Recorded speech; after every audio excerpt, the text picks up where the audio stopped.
Cause my bitch can be everyone's favorite girl. So I tag and fade away. I never feel so little ever. No, nobody but me, but me, sad. I know my way on the blind man in on the rise. The fire burning, I know my eyes. No, nobody but me, but me,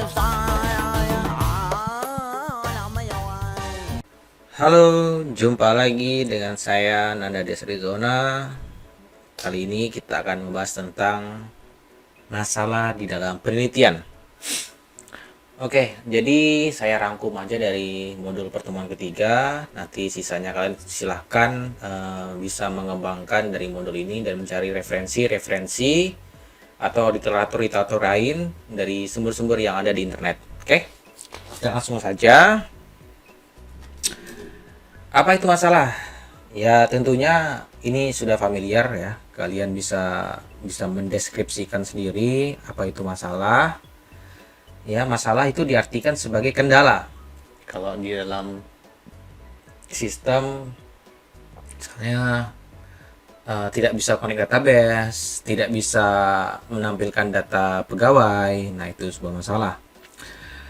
Hambatan pelaksanaan suatu program. Jadi bisa dikatakan kendala, hambatan, pokoknya sesuatu hal yang menjadi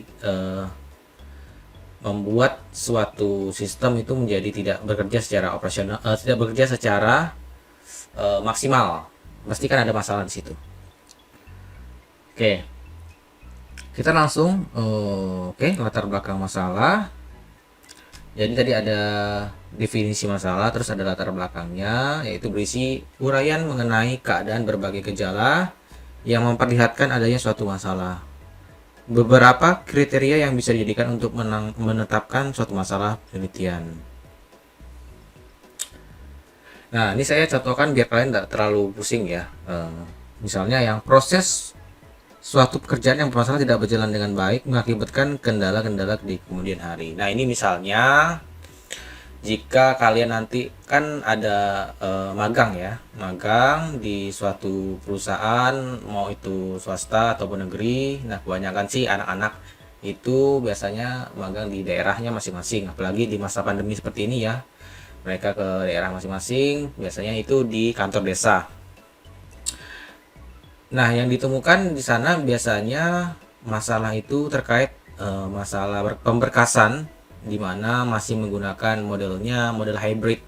Artinya dari sisi sebagian inputan data itu menggunakan aplikasi, yaitu Excel, Access, bisa juga yang lain. Dan di sisi yang lain juga menggunakan pencatatan secara konvensional atau manual, menggunakan catatan di buku catatan, biasanya begitu. Nah, tentunya ini akan menjadi masalah ketika kedepannya di dalam mencari suatu data.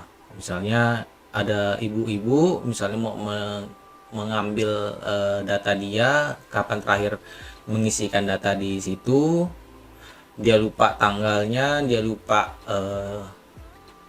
segalanya ya. Yang diingat hanya nomor KTP sama namanya. Nah, itu kalau misalkan cari menggunakan manual, itu kan sangat susah, itu cari map yang tahun berapa pun masih bingung, dia nggak tahu tahunnya tahun berapa, dia lupa. Nah, tentunya kalau ada sistem, dia cukup memasukkan nama ibu tersebut, nanti akan keluar lognya. Log ibu itu pernah menginputkan data di ke desa itu kapan aja kelihatan. Nah, itu gunanya sistem. Jadi memang sebenarnya sebuah sistem yang baik adalah bermanfaat untuk end user, dari sisi implementasinya maupun dari sisi penggunanya atau end usernya. Kayaknya ini latar belakang penelitian adalah latar belakang ketika kalian ingin mengambil masalah apa sih yang terjadi di sana, yang melatar belakang itu apa, sehingga kalian tertarik untuk membuat sebuah penelitian dengan judul apa misalnya gitu. Nah, yang melatar belakang itu apa? Apakah dari yang masalah yang saya ceritakan tadi, ya kan? Apakah dari yang lain? Nah, itu nanti tergantung dari situasi di lapangan. Oke, kita lanjut. Nah, ini syarat masalah penelitian.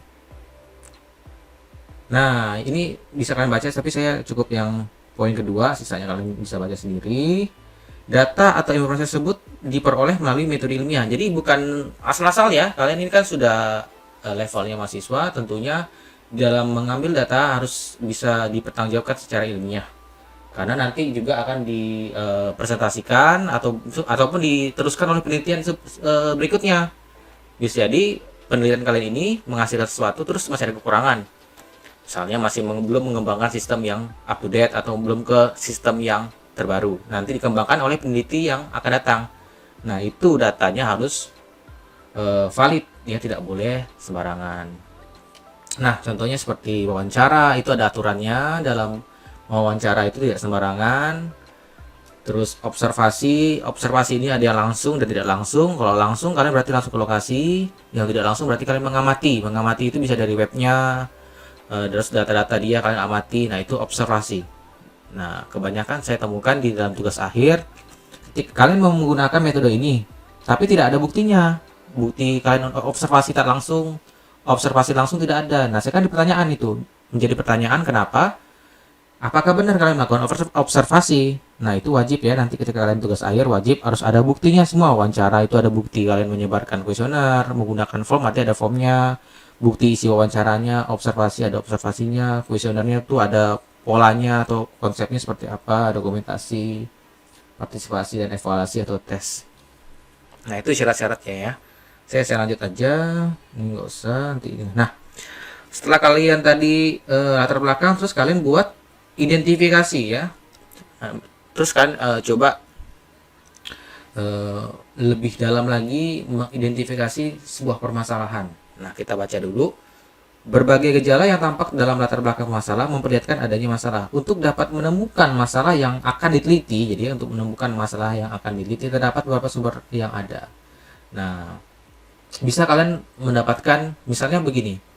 Kalian tentunya pasti bingung, ya kan? Metode apa sih yang kalian gunakan untuk membuat software atau software yang berbasis web? Pasti beda dengan software yang berbasis desktop atau game, aplikasi game.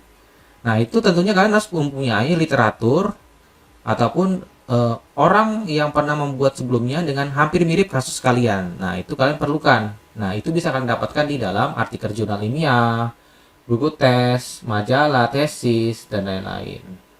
Artinya, kalian butuh itu. Untuk apa? Sebagai landasan yang memperkuat kalian di dalam penelitian. Artinya, oh ternyata memang ada juga yang pernah meneliti sebelumnya dan diterbitkan jurnal. Terus saya menggunakan metode dia, cuman objeknya dan sedikit ada perbedaan di dalam misalnya variabel-variabel tertentu seperti itu. Variabel itu misalnya hanya membuat sistem yang berbasis web berskala berskala tertentu. Misalnya ada skupnya. Kalau di perusahaan kan itu besar, ada bidang SDM-nya, ada bidang ada dibagi beberapa bidang lah, intinya seperti itu. Nah, kalian cuma hanya bahas di bagian gudang misalnya. Berarti kalian membuat aplikasi itu hanya bekerja di bagian gudang, tidak membuat aplikasi lagi di bagian administrasi, berbeda. Nah, itu ya. Di dalam penelitian juga ada skup-skupnya seperti itu. Jadi hanya kalian membatasi dulu di awal area mana yang akan kalian teliti sehingga tidak akan luas cakupan dalam penelitian kalian. Setelah kalian identifikasi ya, ini saya lanjut. Oke, ini bisa kalian baca. Ini lanjut. Nah, setelah kalian identifikasi, kalian rumuskan masalahnya ya.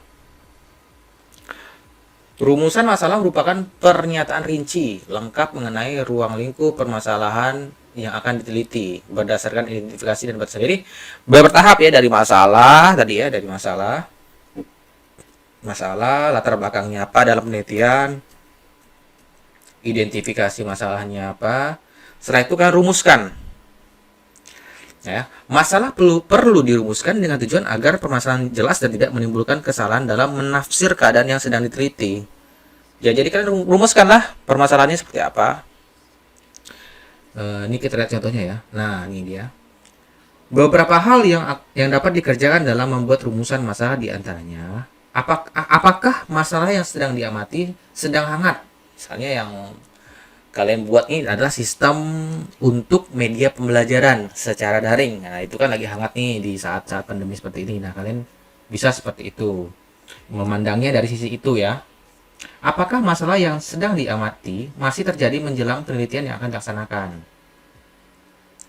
Sejauh mana distribusi masalah tersebut dikaji? Jadi misalnya kalau sejauh mana distribusi masalah tersebut dikaji, yang tadi saya bilang cakupan yang kalian teliti itu sampai di mana dulu. Kalau cuma hanya sekedar menyelesaikan masalah di bagian gudang kan berarti hanya menyelesaikan permasalahan yang hanya di bagian gudang saja, bukan kalian menyelesaikan secara keseluruhan di sebuah perusahaan itu. Jadi dibatasi di dalam biasanya kalau di latar belakang penelitian ya biasanya dibatasi situ. Kalian mau bahasnya itu di mana aja. Kita lanjut dulu. Nah ini kita lihat aja. Ini kalian belajar sendiri. Saya hanya berikan garis besarnya aja. Sisanya kalian coba cari referensi lagi ya. Jadi ini pandangan-pandangan nanti kalian di dalam membuat tugas akhir gitu ya. Oke. 1 menit. Oke, lanjut. Nah, pertanyaan penelitian. Jadi di dalam penelitian kan pasti kalian ada buat sebuah pertanyaan tuh kalau misalnya itu ada menyangkut data yang kalian perlukan dan kalian perlu wawancara. Terus kalian butuh data dari expert, dari ahli, tentunya ada form-form pertanyaan. Nah, itu ada beberapa poin yang bisa kalian menjadikan referensi untuk kalian, yaitu pertanyaan deskriptif, pertanyaan eksploratif, pertanyaan eksplanatoris. Kalau deskriptif, apa aja strategi yang dipakai, misalnya ini, apa saja strategi yang dipakai kepala sekolah dalam memajukan, jadi kata apa, ya kan? Nah, kalian lihat ya, definisi deskriptif itu adalah mendeskripsikan fenomena atau gejala yang diteliti apa adanya dengan menggunakan kata tanya apa. Nah, lazimnya untuk penelitian kualitatif dan kualitatif sudah saya berikan videonya di pertemuan sebelumnya, kan bisa baca lagi.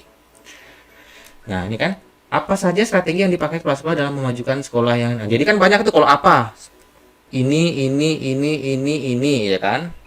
Terus eksploratoris yakni untuk memahami gejala atau fenomena secara mendalam dengan menggunakan kata tanya bagaimana. Lazimnya diajukan untuk pertanyaan penelitian kualitatif. Ya, kualitatif itu kan beda dengan kuantitatif ya. Karena memang kalau kualitatif kita harus banyak informasi-informasi itu dari expert, dari memang dari end usernya, dari orang yang ada berkecimpung di situ. Nah, eksploratif, bagaimana model kepemimpinan kepala sekolah tersebut? Nah, kan bagaimana? Berarti sebuah cara kan? Cara ataupun bisa dikatakan actionnya kepala sekolah ini apa gitu kan, untuk memajukan sekolah. Berarti ada tindakan yang dilakukan oleh kepala sekolah, di mana cara itu yang kita tanyakan. Terus yang ketiga ada pertanyaan eksplanatoris. Nah, kita lihat di pengertiannya dulu, yakni untuk menjelaskan pola-pola yang terjadi terkait dengan fenomena yang dikaji dengan mengajukan pertanyaan apa ada hubungan atau korelasi ataupun pengaruh antara faktor X dan Y. Lazimnya untuk penelitian kuantitatif. Nah, ini berarti kalian menghitung. Kalau kuantitatif kan menghitung pakai misalnya apakah sistem menggunakan berbasis web lebih efektif dan efisien daripada menggunakan sistem berbasis desktop. Nah, misalnya gitu. Jadi membandingkan sistem web dengan sistem desktop. Misalnya seperti itu. Yang mana lebih efektif di dalam implementasi aplikasi penjualan. Misalnya aplikasi penjualan itu ada dua model, yang pertama desktop dan web. Nah, yang mana lebih stabil dan yang mana lebih efektif dan efisien. Nah, itu bisa diteliti menggunakan penelitian kuantitatif. Nah, yang pertanyaan ketiga tadi ya, bagaimana pengaruh model kepemimpinan otoriter terhadap. Jadi sebenarnya kalau yang poin eksplanatoris itu lebih kepada membandingkan suatu variabel A dengan variabel B, atau kalau misalnya di sistem membandingkan sistem berbasis web dengan sistem yang menggunakan Android. Nah, mana yang lebih efektif, sama-sama untuk menghitung akuntansi misalnya, tapi yang satunya menggunakan website, yang satunya Android, yang mana lebih enak. Nah, itu loh yang enak ke penggunanya atau end user. Nah, seperti itu. Nah, ini penggambaran lengkap bisa dengan bagan seperti di bawah ini. Jadi ada latar belakang masalah, misalnya ini contohnya ya, simpelnya. Rumah saya sering kebanjiran jika hujan. Nah, dirumuskan masalahnya. Ternyata sambungannya atau sambungan talang di belakang rumah bolong. Yang itu yang menyebabkan rumahnya juga kebanjiran. Terus yang kedua, lantai rumah lebih rendah dari selokan. Jadi ada dua rumusan masalah di sini. Yang pertama dari sambungannya, sambungan talang bolong. Terus yang di bawah adalah lantai rumah lebih rendah dari selokan. Jadi kalau misalnya air naik ya otomatis airnya masuk ke dalam rumah karena lebih rendah daripada paritnya. Kalau di sini ya parit atau selokan. Nah, pertanyaan penelitiannya, nah itu kan berarti kalian membuat pertanyaan kan dari rumusan itu. Bagaimana menambal talang di belakang rumah yang bolong? Nah, nanti baru di action kan oleh peneliti caranya menambalnya seperti itu. Nah, terus kalau yang rumusan masalah yang di bawahnya yang lantai rumah, bagaimana meninggikan lantai rumah? Nah, itu loh ya. Jadi ada latar belakangnya, dirumuskan permasalahannya, kenapa bisa banjir, terus baru kalian buat pertanyaan penelitian. Setelah itu baru solusi harusnya ya. Solusi di dalam menyelesaikan permasalahan tersebut. Oke, saya rasa ini aja ya. Yang mungkin kalian bisa cari-cari lagi referensinya, bisa kalian kembangkan lagi. Jangan lupa tetap semangat untuk perkuliahan berikutnya. Jangan bosan-bosan cari untuk referensi-referensi yang lain. Silakan kalian cari di banyak ya, di jurnal bisa, buku-buku bisa tentang metode penelitian ya, atau kuliah metode penelitian. Oke, sampai ketemu. Terima kasih. Bye bye.